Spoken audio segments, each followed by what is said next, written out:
Okay, so magandang araw class. So ang subject natin is Computer 212. Subject title or course description is Computer Fundamentals and Programming. Ang unit natin na iti-discuss sa ngayon ay Unit 2, Computer Organization. So overview muna tayo ng Unit 2, Computer Organization. Sinasabi dyan na the computer as a machine consists of different components that interact with each other to provide the desired functionality of the computer. So sinasabi dyan na ang computer daw ay maraming functionality and marami ring components na nag-interact between or with each other.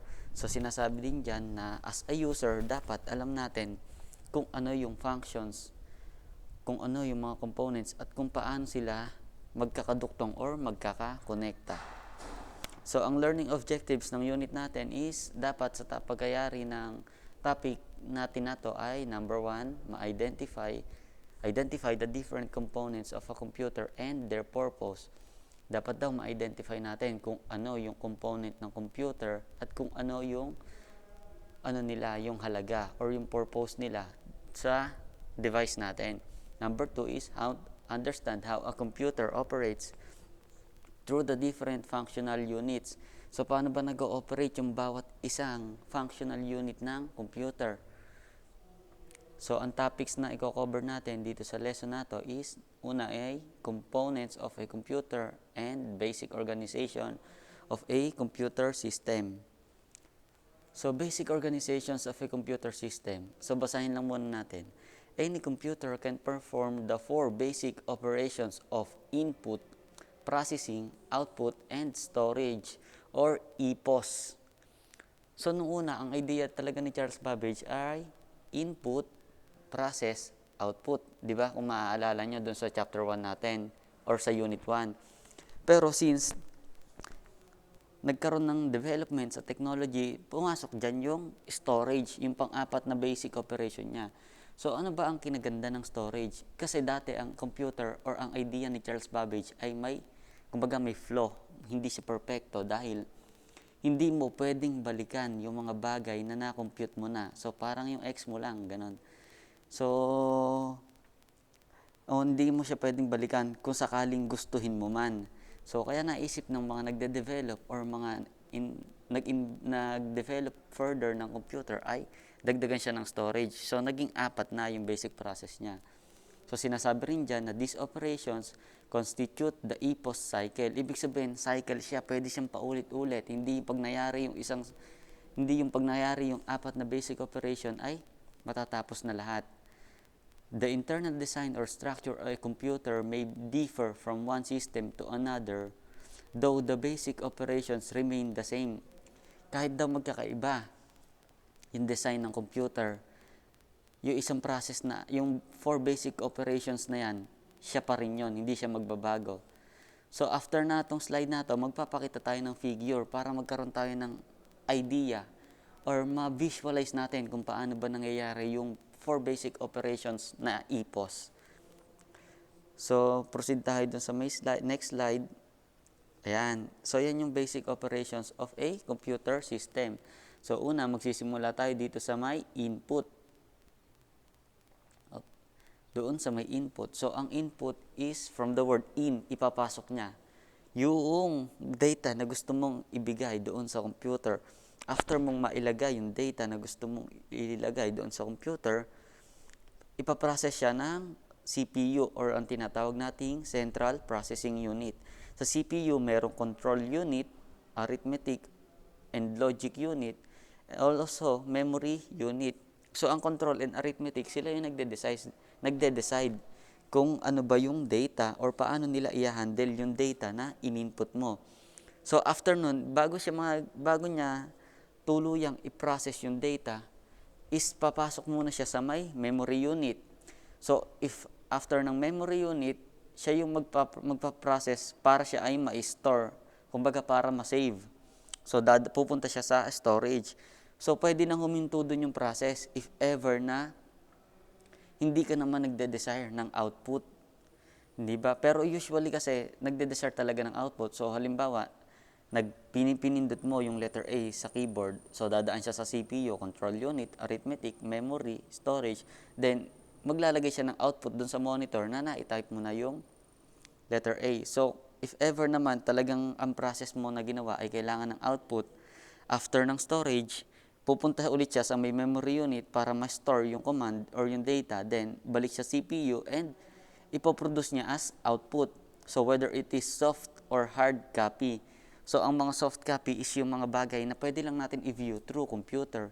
Yung hard copy naman is, ang sample niyan is, yung mga printed output or yung mga nakalagay sa bond paper. So, yun lang yung pinaka-basic organizations ng computer system. So, after nun, ng basic organizations of computer system, yung mga line pala, class, yung mga line na dinadaanan, so yung mga arrow na yon is sa IT, sa profession ng IT, tinatawag din siyang bus. So kumbaga siya yung bus na mga line, yung mga dinadaanan ng data. So yun yung bus. So next naman is components of a computer. So ang components ng computer ay merong tatlong major component. So number 1, input or output unit or I/O. Kung makikita mo siya sa mga diagram, I/O. Number 2 is central processing unit. Number 3 ay memory unit. So i-discuss natin siya further. So ang input unit ay this component helps the user to enter data and commands into a computer system. So tulad nga ng word, from the word itself na input, ibig sabihin ilalagay. Siya yung naglalagay ng data or command na gusto mong ipagawa doon sa may computer. So, ang example ng mga input unit, number 1 is keyboard, number 2, mouse, number 3, scanners, number 4, microphone, number 5, digital cameras. So, ang output unit naman, siya yung vice versa or kabaliktaran ni input unit. So, ang output unit, siya naman yung naglalabas ng data para makita ni user or ng gumagamit ng computer or para rin magkaroon ng embodiment kung ano man yung nandoon sa loob ng computer. Okay? So, ang example ng output unit ay, number 1, projector, meaning visual siya, nakikita. Number 2 is printer, ibig sabihin printed or hard copy, nasa salat. Nararamdaman natin, makukuha natin siya. Kumbaga nag-embody na siya, nagkaroon na ng embodiment kung ano man yung ginawa natin doon sa computer. Number 3, monitor. Number 4, headphones. Or number 5 is computer speakers.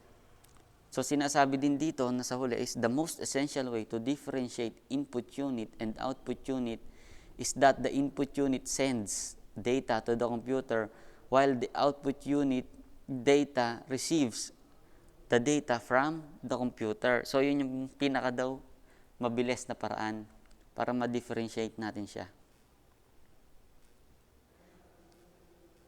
So, next is central processing unit. So, ang central processing unit meaning, sa word pa lang may idea na tayo na siya yung pinaka-sentro ng proseso. Kumbaga, doon lahat napaprocess yung mga steps or instructions or yung mga interaction between user and computer. So, sinasabi dyan, Central Processing Unit or CPU controls the operations of the computer and processes the received input to generate the relevant output. Pangalawang meaning niya is, Central Processing Unit or the processor is also often called the brain of the computer. So, siya yung sinasabing utak ng computer. So, kumbaga, inihalin tulad siya sa utak ng tao kasi bilang tao, yun din naman talaga yung parang purpose niya. Para siya talagang brain. So, ang central processing unit ay may parts na sinabi natin katulad kanina. So, ang una is arithmetic logic unit. Pangalawa is control unit. And also, part pa rin siya pangatlo is pwede pa rin nating makonsider na part ng central processing unit si memory unit. So, sinasabi dyan na ang ALU or Arithmetic Logic Unit, siya yung nagpe-perform ng arithmetic and logic operations doon sa data na ibini-input mo. So, ang control unit or CU, siya naman yung responsible for organizing the processing of data and instructions. Kumbaga, siya yung nag-o-organize. Ginagawa, isinasaayos niya yung mga data na inilalagay mo. So, another meaning pa ng CPU is, CPU executes the stored program instructions. So, kung ano yung nakastore doon sa may computer na program or instruction, si CPU din yung nag-e-execute nun. So, pang-apat is, the CPU is fabricated as a single integrated circuit chip and is also known as the microprocessor. So, yung microprocessor, natakal naman natin siya sa Unit 1. So, sinasabi din niya na yung microprocessor daw ay naka-attach or nakasaksak doon sa motherboard. So, yung motherboard is siya naman yung nagko-connect sa lahat-lahat ng device or bagay or components ng isang computer. So, yung motherboard is, as for me, masasabi nating the heart naman. The heart of the computer dahil siya yung nagkokonekta, siya yung nagbibigay buhay doon sa bawat parts ng meron ang computer. So, punta tayo sa arithmetic logic unit. Sinasabi dyan na yung ALU ay composed ng 2 units. Number 1 is arithmetic, number 2 is logic unit. So, yung arithmetic unit, siya yung nagpe-perform from the word itself ng arithmetic operations. Number 2, yung logic unit naman, siya naman yung nagpe-perform ng logical or logic operations sa mga data na ini-input natin. So, yung ALU or arithmetic logic unit, gumagamit siya ng registers. So, yung registers, siya yung nag-hold ng data na pinaprocess natin sa my computers. Later on, itatackle pa natin yung registers as a different component. So, after muna na to, proceed na tayo pala sa registers. So, sinasabi dyan, registers are high-speed storage areas within the CPU. So, sinasabi kasi dyan na but have the least storage capacity. So, registers are not referenced by their address but are directly accessed in and manipulated by the CPU during instruction execution. So, number 2 is registers store data.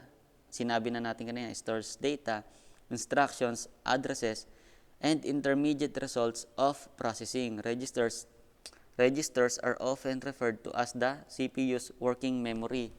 So, kumbaga, siya yung mga brain cells naman, yung registers.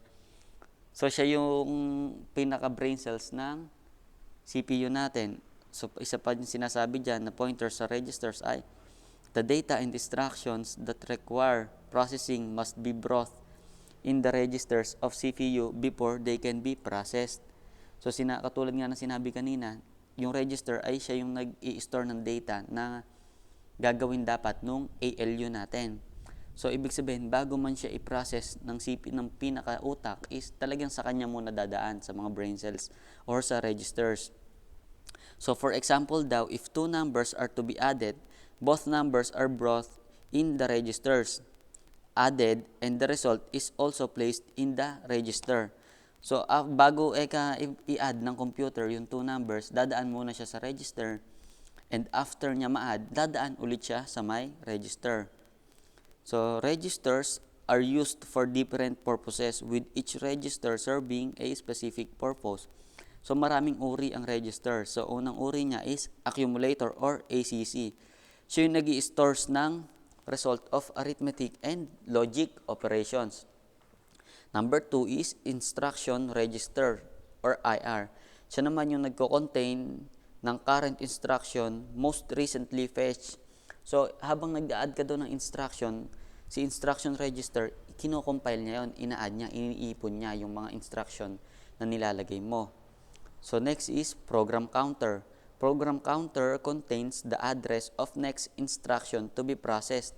So, kumbaga, siya yung masasabi nating in real life, siya yung mailman. Siya yung nagpapadala ng mga instruction kung saan siya ipaprocess.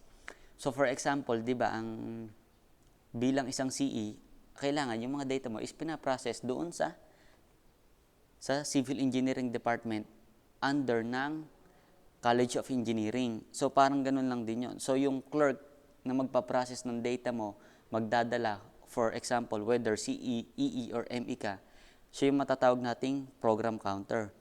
Next is Memory Address Register or MAR.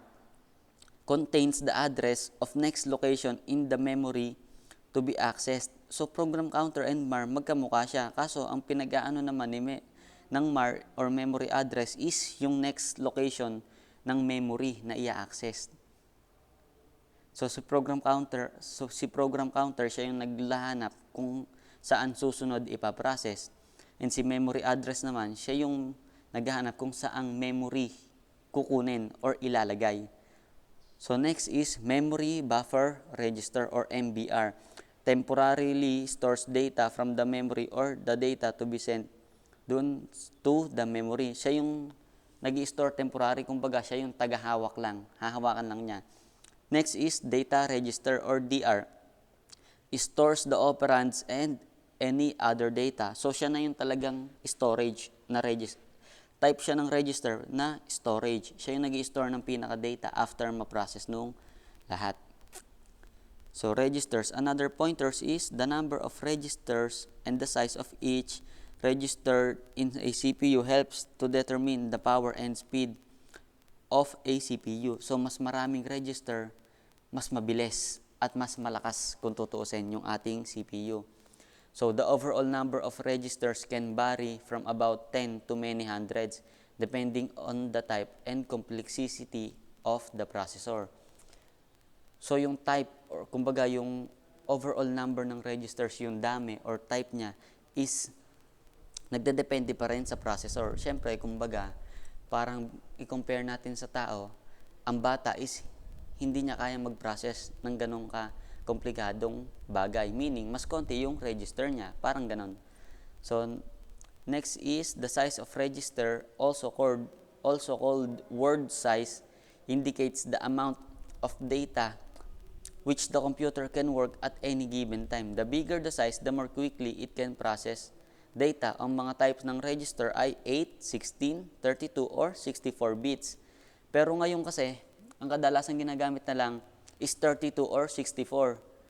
Dahil masyado nang mabagal yung 8 and 16 para sa mga data na gusto nating i-process sa panahon ngayon.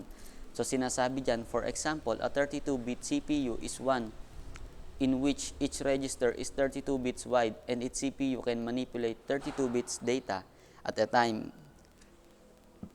So, last na pointer is 32-bit and 64-bit processor are the terms used to refer to the size of the register. So, other factors remaining the same, 64-bit processor can process the data twice as fast as the 32-bit. So, control unit. Sinasabi niyan, the control unit does not do any actual processing of data. It organizes the processing of data and instructions.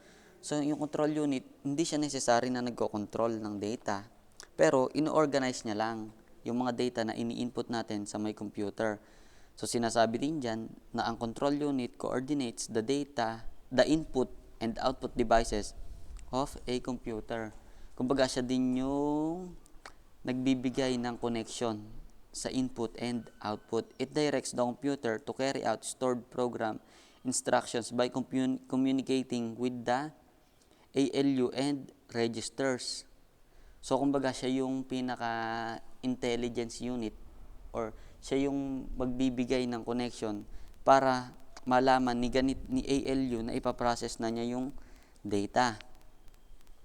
So, next is CU tells to fetch the data and instructions what to do the of events. So, siya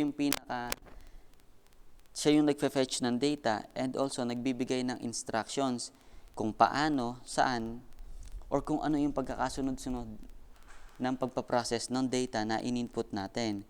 CU also holds the CPU's instruction set, which is a list of all operations that the CPU can perform. So, yung CU is siya daw yung naghahawak ng lahat ng instruction set na nakasave sa CPU natin.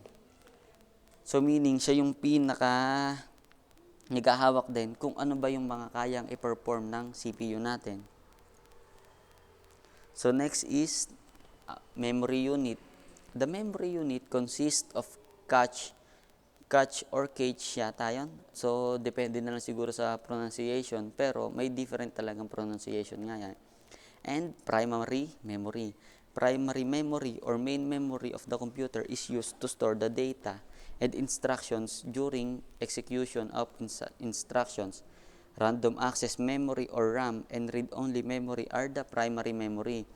In addition to the main memory, there is another kind of storage device known as the secondary memory. So mamaya itatakal din natin yan. So cache memory muna tayo. So cache memory is sinasabi dyan na dahil yung pagta-transfer ng memory or ng data from the RAM to the CPU ay masyadong malaki. So considering na masyado daw siyang malaki, nagkakos siya ng pagbagal. So yung cache memory, kaya siya inilagay is, siya yung nagbo-boost ng data transfer mula sa RAM papunta doon sa may CPU. So third point na sinasabi po dyan, cache memory is a storage buffer that stores the data that is used more often. So yung cache memory is pwede siyang mag-store ng data, yung kadalasang ginagawa natin doon sa computer para matandaan niya or para maging mabilis na yung process kasi natatandaan niya na or familiar na siya doon sa may command na ginagawa natin. So primary memory naman, primary memory is the main memory of the computer. So ang primary memory ay may two kinds. Una is random access memory, pangalawa is read-only memory. So yung RAM or random access memory, it stores data when the computer is on.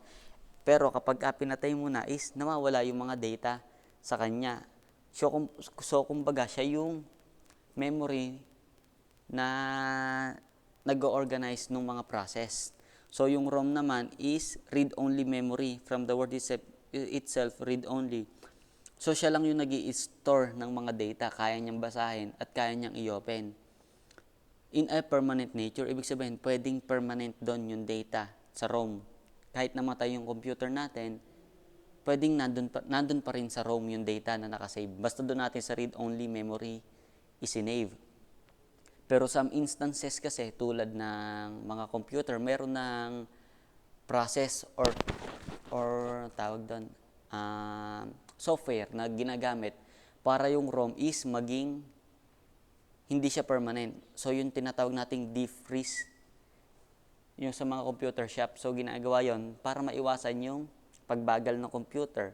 So every time na pinapatay din natin yung computer, nag-clear yung RAM, also nag-clear din yung ROM. Pagka yung computer natin is may defreeze. So secondary memory. The secondary memory stores data and instructions permanently. The information can be stored in secondary memory for a long time and is generally permanent in nature unless erased by the user. Also, it provides backup storage for data and instructions. Hard disk drive, floppy drive, and optical drives are some examples of storage devices. Next point is the data and instructions that are currently not being used by CPU may be required later for processing are stored in secondary memory. So katulad ng sinabi sa unang pointers, nag-store siya ng data and instructions permanently unless buburahin mo. So sinasabi dyan na if ever man hindi ginagamit ng CPU yung data or instruction na yon, nandun pa rin siya sa secondary memory and pwede niyang balik-balikan ng CPU as long as hindi siya binubura at kakailanganin ni CPU yung data na yon. So secondary memory has a high storage capacity than the primary memory. Also, secondary memory is way cheaper than the primary memory.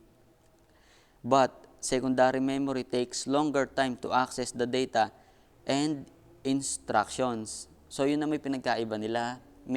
Kumbaga yung pinaka-major na difference nila. Mas mabilis mag-access ng data si primary memory kumpara kay secondary memory. So storage unit, from the word storage unit, siya yung nag-i-store ng data. So example niyan is floppy disk drives, which is hindi naman na ginagamit ngayon dahil meron ng universal serial bus or USB. Also, pwede na rin tayong mag-access ngayon ng external hard disk or hard drive, di ba? So, yun yung mga storage unit. Pero syempre, ang computer natin, talagang may required siya na built-in storage unit. So, yun yung hard disk drive natin. So, what is inside our computer? So, yan yung, para sa akin, lumang example na siya. Kasi luma yung nakuha kong example natin eh. So, dyan, ini-indicate yung hard drive kung saan siya mga nakaturo. Hard drive, floppy disk drives, CPU, speaker, ROM, RAM, motherboard, expansion card, video connector, expansions lahat, 9-pin serial port, parallel ports, 25-pin serial port. So, yung mga port na yun, yun yung nagko-connect. For example, like yung tinatawag nating HDMI. Siya yung magko-connect din sa may monitor. So, yun yung niya. So, ang power cord natin, ang power supply natin, may tatlong parts pa siya. Una is power cord plug. So, dun nagko-connect, dun isasaksak yung pinaka-cord bago natin siya maisaksak doon sa direct nating convenience outlet. So, mamaya i-discuss natin kung ano yung mga purpose nila. So, mayroong voltage selector and also yung power supply is considering na nagkakaroon ng pag-init talaga. Pagka naka-direct current tayo, meron siyang kailangan na fan. So, internal components ng CPU natin. So, una is power supply. A power supply changes normal household electricity into electricity that a computer can use. So, yun nga yung sinasabi natin. So, pag sinaksak mo doon sa may convenience outlet, yung pinaka-cord, itatransform niya. Pagka dumaan siya doon sa power supply, itatransform niya yung electricity na ginagamit natin sa bahay para magamit siya ng computer. Next is hard drive. So, siya yung nag-store ng information. Alam naman na natin yon. Next is expansion card. So, kung gusto nating mag-add ng new features sa computer, expansion card yung gagamitin natin. Expansion slot, doon naman natin isinasaksak yung expansion card. So, next is motherboard. So, siya yung puso ng computer. So, siya yung nagko-connect ng lahat-lahat ng components ng computer natin. So, CPU, sinabi naman natin kanina, na-discuss na natin siya. Pero, bigyan lang natin ng ulit, CPU is siya yung nagpa-process ng instruction, calculations, and siya din yung nagbibigay ng flow doon sa information through computer. So, random access memory, na-discuss na rin natin kanina. CD-ROM. So, yung CD-ROM siguro, hindi na siya ganong nire-require sa panahon ngayon. Pero yung CD-ROM natin is, yung example niyan is yung sa CPU, yung pag pinindot mo, lumalabas siya. And doon mo pwedeng ilagay yung CD. So, drive bay. So, drive bay is maiyahalin tulad or pinaka-same siya talaga ng enclosure ng external hard disk natin. Di ba? Sa ngayon, meron tayong external hard disk na ginagamit. Di ba? So, yung pinaka-enclosure nun is the same lang din sa may drive bay. Ang pinagkaiba lang nila ng enclosure ng external hard disk at ng drive bay, yung drive bay is built-in doon sa may CPU. Nasa loob siya ng CPU. Next na internal component is floppy drive. So, hindi na rin siya ganong ginagamit ngayon kasi mas gamitin na talaga yung USB. So, mas mahalaga na ngayon yung USB port kesa floppy drive. Pero generally speaking, ang floppy drive is just like yung CD-ROM. Siya yung pinagsasaksakan natin ng floppy disk. So, ayan. So, hardware and software. So, dinagdag ko lang to. So, kasi pwede nating ma-consider na component din na yung component ng isang computer ay makaklasify natin sa dalawang uri, the hardware and the software. So, yung hardware is pwede nating tawaging peripheral.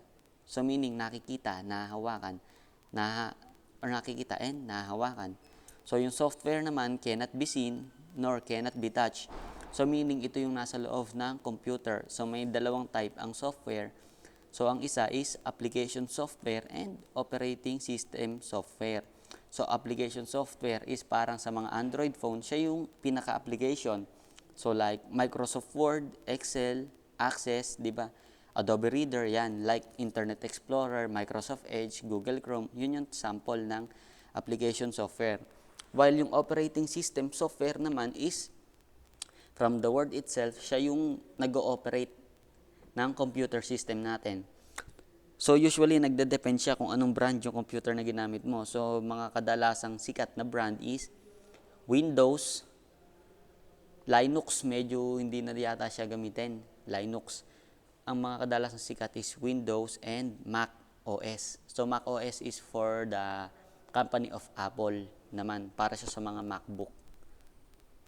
So doon na nagtatapos yung presentation natin. Hopefully,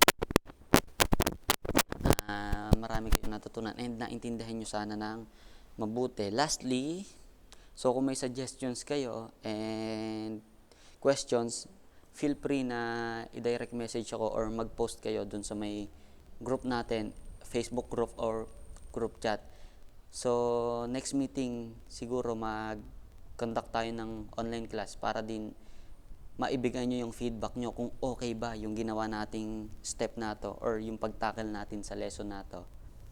And if okay, then siguro yung mga next lesson is ganito na lang din natin siya ituloy-tuloy.